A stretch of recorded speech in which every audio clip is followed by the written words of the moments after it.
Imagine this. In the dead of night, in a small, quiet town, an entire family is wiped out. 8 people, 6 of them children, are bludgeoned to death with an axe while they sleep. The killer is never caught. Over a century later, all that's left is a chilling, unsolved mystery in a house that many believe is still haunted by the victims. This isn't just a story about a horrific crime. It's a story about a town torn apart, an investigation that was catastrophically bungled, and a list of bizarre suspects that turn a local tragedy into one of America's most infamous cold cases. This is the story of the Villisca Axe Murders. What happened inside that quiet white house on the corner of Villisca's sleepy Main Street still sends chills more than a century later. 8 people, including 6 children, were brutally slain in their beds. No neighbor heard a scream. No one saw a thing, and when the sun rose, the killer was gone. The crime scene would baffle investigators, divide a town, and birth a mystery that refuses to die. Before we uncover the chilling details that still puzzle historians, Todd, make sure you subscribe to Crimes and Clues, because what you're about to hear isn't just a murder story. It's a riddle buried in blood and sill. Before the night of June 9th, 1912 Villisca, Iowa, was basically the definition of early 20th century American Tranca. It was a bustling little railroad town in the rolling farmland of the Midwest, a community of about 2,000 people where everyone knew their neighbors. Life was predictable, dictated by the seasons, the church bells, and the train W&I. It was a kind of place where people felt safe, where doors were often left unlocked, and the biggest worries were about crop prices and local go. Villisca was a place of progress, calling itself a pretty PL. Ace, a name derived from a Native American word. But after one horrific night, some started to wonder if its name had been mistaken for wall. Iska, another local word meaning evil pea. Lace, at the heart of this community were the M.O. Ors. By all accounts, they were the ideal American family of the time. Josiah B.M. or E. 43 was successful and well-known Byzine. Sman, he was ambitious and hardwa. Working for years, he'd been a star employee at a farm implement store owned by one of the town's most powerful, Elman Frank F. Jones with Josiah had bigger DR.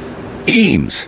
In 1907, he went out on his own, opening a rival business, and in a move that caused a lot of friction, took the profitable John Deere dealership with this made him a direct and successful competitor to his old boss, a fact that would later cast a long, dark shadow over the Investiga. Tyan, Sarah, Moo, Reed 39 was Josiah's wife. She was a pillar of the local Presbyterian See, Hirsch a devoted mother, and a respected woman in Villisca together. They had 4 lively children who filled their modest, white frame house on East 2nd Street with noise and loud.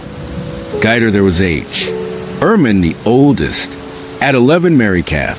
Irene, their bright 10-year-old Dow. Guider and the 2 youngest. Boys, 7-year-old Arthur and 5-year-old Paul. They were a well-known, well-liked family, active in their church and calm.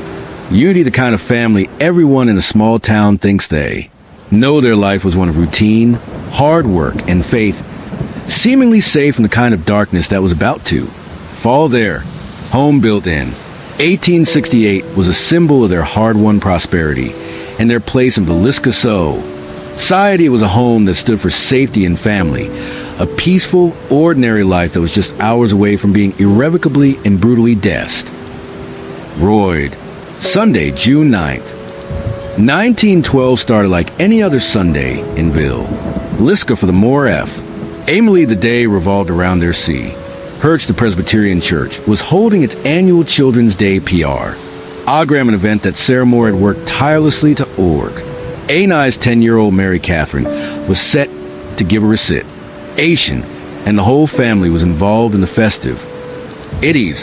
As the day went on, it was filled with the happy little moments of family. Life later that afternoon, Mary Catherine asked her mother if her two friends, Lena and Ina Stillinger, could spend the night. The Stillinger SI, Stir's age 12, and 8 were close friends of the Morchi. Well, Dren, their family lived in the countryside, so staying overnight in town after an evening church event was a pretty common and practical thing. To do, Sarah agreed, and the two girls joined the Moore family for the Eve. That evening, the whole Moore F, Emily along with Lena and Ina, walked a few blocks from their home to the Presbyterian Sea. Hertz, the Children's Day program, was a success, a joyful community gathering that lasted until about 9:30 p.m. Afterwards, the Moores and the Stillinger sisters started their walk, home a cheerful group disappearing into mild summer. Night they got to their little white house, sometime between 9:45 and 10:00 p.m. They were likely tired, but happy with the kids buzzing from the day's excitement and the sleigh. However, it was the last time any of them would be seen alive. Inside the house, the family would have gone through their nightly row. Times the kids would get ready for bed. The parents would lock up or maybe eat not as was common back. Then the Stillinger girls were given the guest bedroom downstairs, just off the P. Arler UPS. Tears, Josiah, and Sarah went to their B. Droom, while their 4 children settled into the rooms next to T. Airs the house grew. Quiet, the town of Villisca slept in somewhere in the shadows. A killer W. Ida popular but disputed theory suggests the killer might have hidden in the attic for hours, patiently waiting for the lights to go out and for the family to fall into a deep, vulnerable sleep. Monday M.O. Renning June. Tent broke with a heavy, unnatural silence over the moor. House in a town like Ville. Villisca routines were everything, and any change was noticed. Fast Mary P. Cam Moore's next door in the eye. Boar was the first to feel that something was deeply wrong as the morning we. And Tion, she noticed how still the house. It was the Moors were early Isers, but the chores weren't getting done, and there was no sign of the kids. Getting more and more Ride Peckham went over to the moor. House, she knocked on the door, but nobody in S. Word, she called out for them, but only silence met her. Voice after trying the door and finding it locked. She went around back to let the family's chickens out before going back. Home, her anxiety GR. Owing for almost 2 hours. She kept a watchful eye on the house, but the eerie quiet didn't break. Phi. Nally, she couldn't take it in. And more, she called Josiah's BR. Other Ross. More, she told him she'd been trying to get the family's attention for hours, and that something must be terribly wrong. Ross arrived soon after with a spar. Key, he tried the front door, knocking loudly and calling for his BR. Others still no thing. With Mary Peckham waiting nervously on the porch, Ross unlocked the front door and stepped inside. He walked through the parlor and toward the downstairs guest B. Droom, he opened the door and saw something that would haunt him for the rest of his life. On the bed were the small, still bodies of Ina and Lena Still. Inger covered in blood-soaked heats. Ross recoiled in horror and immediately backed out of the house's face. Whitey rushed back to the porch and told a terrified Mary Peckham to call the town ma. Rashal Hank H. Orton, somebody's been more. Dear, he managed to chalk. Out.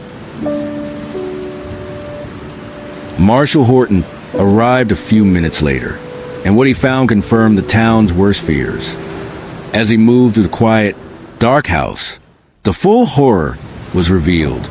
In the downstairs bedroom were the 2 Stillinger girls. Upstairs, in the master bedroom, were the bodies of Josiah and Sarah Moore. In the children's rooms, Herman, Mary Catherine, Arthur, and Paul were all found in their beds. All 8 people had been bludgeoned to death. The murder weapon, Josiah Moore's own axe, was found in the guest room where the Stillinger sisters lay, stained but partially wiped clean. Hank Horton, staggered by the carnage, would later say simply, "Somebody murdered in every bed." Word of the discovery spread like wildfire. The peace of Villisca had been shattered, replaced by a scene of unimaginable brutality and a mystery that was just getting started. The scene inside the Moore house wasn't just violent. It was filled with deeply strange and unsettling details that baffled investigators from the start. The killer had moved through the house with a chilling purpose, and the bizarre state of the home would become one of the most debated parts of the case. It was these creepy, ritualistic details that took the crime from simple brutality to something that felt much more sinister. When law enforcement, and tragically, the public swarmed the home, they found a series of baffling clues. First, and maybe most famously, every mirror and piece of glass in the house had been carefully covered with cloth.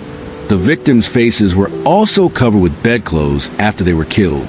This suggested a killer who was maybe ashamed, or one driven by some superstition, unable to look at his own reflection or the faces of his victims. The weapon, Josiah Moore's axe, had been left leaning against a wall in the downstairs bedroom. Even though it was a tool of a massacre, the killer had made a strange attempt to clean it, wiping away some of the blood.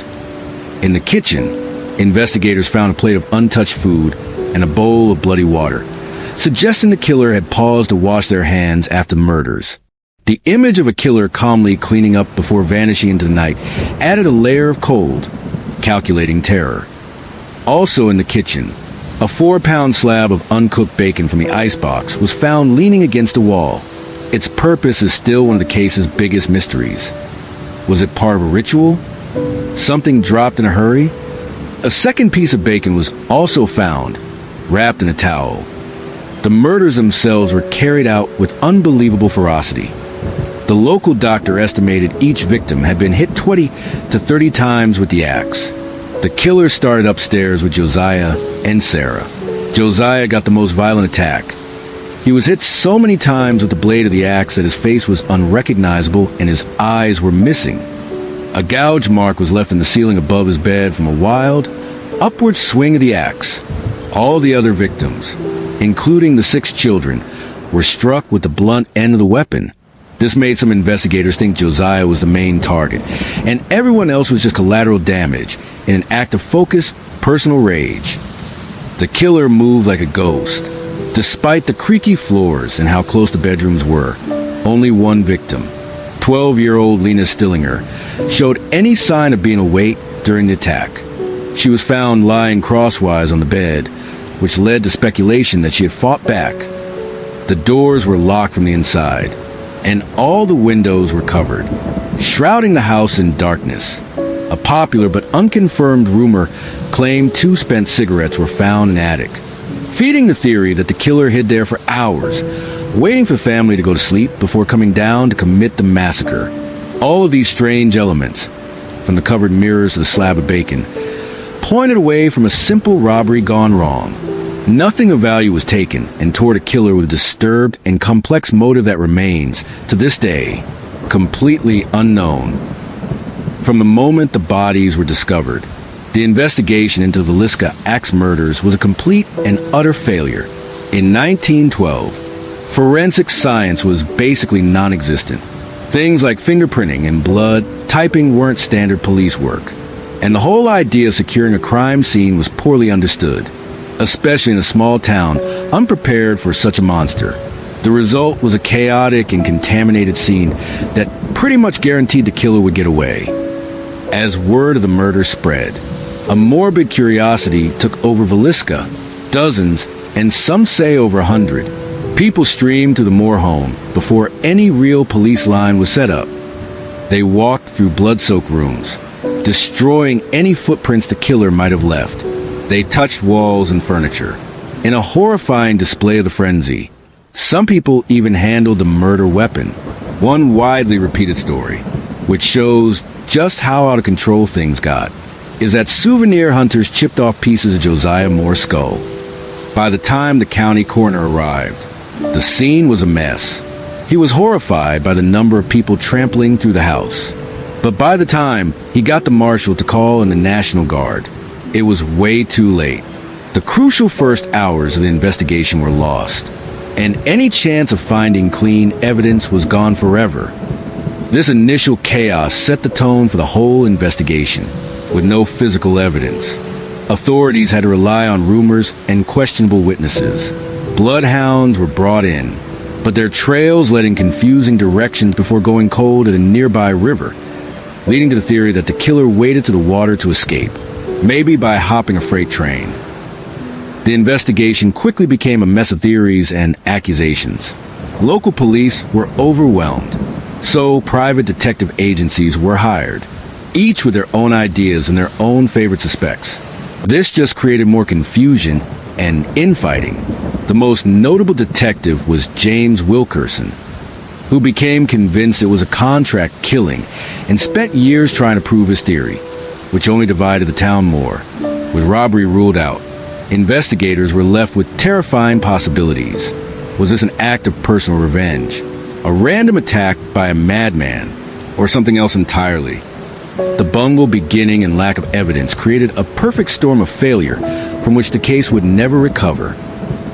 With no physical evidence, the investigation turned into a desperate hunt for a suspect.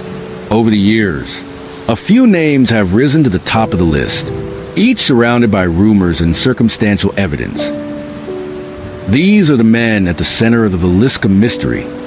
Reverend Lynn George Kelly. Maybe the most bizarre suspect was Reverend Lynn George Kelly, a traveling minister from England who was in Villisca the night of the murders. He even took part in the Children's Day services the Moore family attended hours before they died. Described as peculiar and excitable, Kelly had a history of mental illness and was known as a peeping Tom.